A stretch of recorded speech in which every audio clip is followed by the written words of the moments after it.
Assalamualaikum warahmatullahi wabarakatuh. Selamat pagi anak-anak. Baik, sebelum kita mulai, Ibu ingin memastikan terlebih dahulu apakah suara Ibu terdengar dengan jelas? Kalau terdengar, boleh di reaction ya. Baik, terima kasih atas reactionnya. Dan Ibu harap semuanya sudah siap untuk belajar kan hari ini? Jadi, kalau sudah siap, Ibu mohon bantuannya untuk menyalakan kamera jika memungkinkan dan agar anak-anak bisa fokus selama pembelajaran berlangsung ya. Baik, sebelum masuk ke materi, Ibu mau tanya sedikit nih. Pernah nggak sih kalian mengirim pesan ke guru atau instansi secara resmi? Atau mungkin pernah lihat surat lamaran kerja? Pernah? Ada yang bilang pernah, ada yang bilang belum. Nah, menurut kalian nih, apakah bahasa chat biasa bisa digunakan dalam situasi yang formal? Bisa nggak? Gimana Mbak Dina? Yap, betul sekali jawabannya Mbak Dina. Jadi, tidak bisa digunakan. Kenapa? Karena bahasa yang bisa kita gunakan di chat biasa itu tidak formal, itu bahasa sehari-hari saja. Sedangkan jika kita dalam situasi yang formal, kita membutuhkan bahasa yang lebih baku, lebih formal lagi. Nah, maka dari itu, hari ini kita akan belajar tentang korespondensi atau surat menyurat.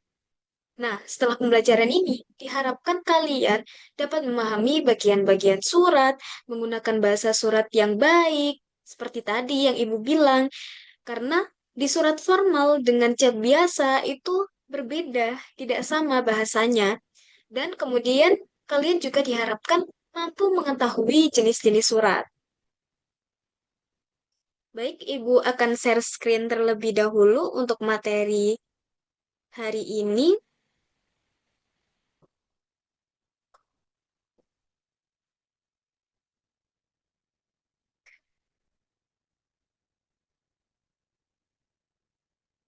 Nah, hari ini kita akan mempelajari mengenai korespondensi bahasa Indonesia.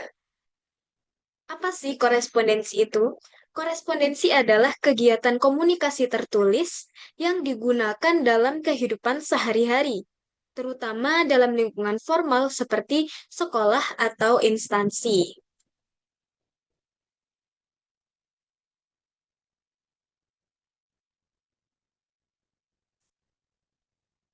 Nah, dalam surat itu ada beberapa bagian penting yang harus kita semua perhatikan. Apa saja itu?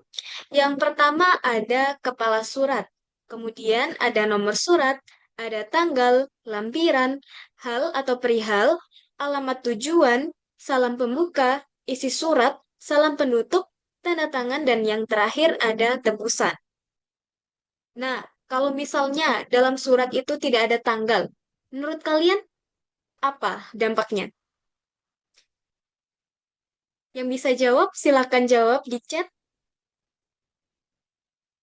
Yap, betul sekali. Jawabannya, kalau tidak ada tanggal dalam surat, itu tidak akan jelas hari itu surat itu dikirim di tanggal berapa, seperti itu. Kemudian, di slide selanjutnya, kita akan membahas tentang bahasa surat. Nah, seperti yang tadi kita bahas di awal, bahwa surat yang formal dengan chat biasa yang biasa kita gunakan sehari-hari itu berbeda. Apa sih bedanya? Nah, kalau dalam surat, bahasa surat itu harus singkat, jelas, sopan, dan menggunakan bahasa yang baku. Nah, berbeda dengan chat seperti yang bisa kita gunakan, seperti pesan yang biasa kita gunakan, bahasa yang kita gunakan di chat. Contohnya seperti apa? Contohnya kalimat seperti, kami mohon bantuannya ya. Nah, itu kurang tepat dalam surat resmi. Kenapa? Nah, yang benar tuh seperti apa? Jadinya yang benar seperti apa? Yang benar adalah kami mohon bantuan saudara, bla bla bla bla, untuk bla bla bla bla. Nah, seperti itu. Kemudian ada juga contoh yang lain. Misalnya, berkaitan dengan permohonan kami. berkaitan dengan permohonan kami itu kurang tepat. Nah, tepatnya seperti apa? Ketepatnya itu diperbaiki menjadi berkenaan dengan permintaan kami. Nah, seperti itu. Ibu ingin semuanya untuk tetap aktif ya. Yang belum menjawab boleh ikut berpartisipasi lewat chat atau bisa langsung bicara, bisa dinyalakan mikrofonnya jika ingin menjawab atau bertanya.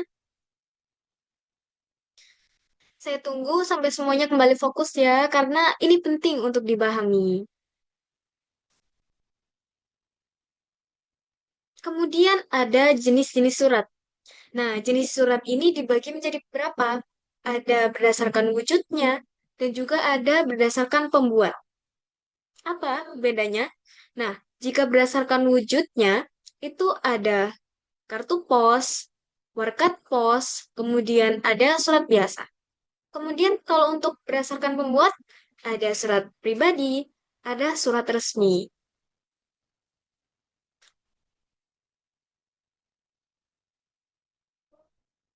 Baik, jadi itu dia materi kita untuk hari ini. Apakah ada yang ingin ditanyakan? Apakah ada yang kurang dimengerti dari penjelasan Ibu tadi?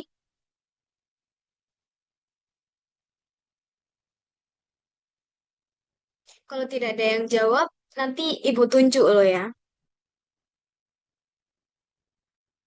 Tidak ada? Baik.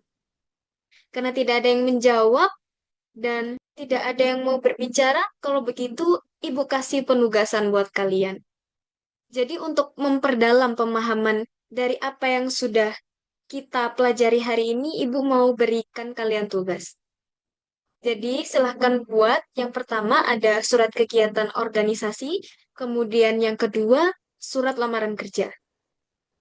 Dikerjakan, diketik di kertas A4, lalu dikumpulkan sesuai waktu yang ditentukan. Apakah instruksinya sudah jelas?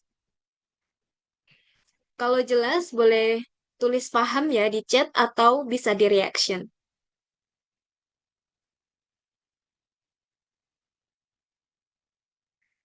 Baik, sebelumnya, sebelum kita akhiri, Ibu ingin bertanya, apa hal baru yang kalian pelajari hari ini?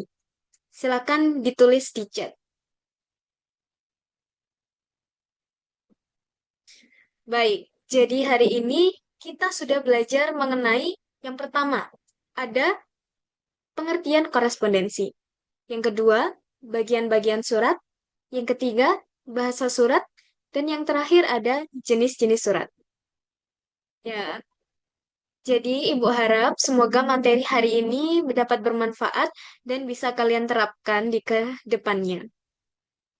Terima kasih atas perhatiannya anak-anak. Ibu akhiri, wassalamualaikum warahmatullahi wabarakatuh.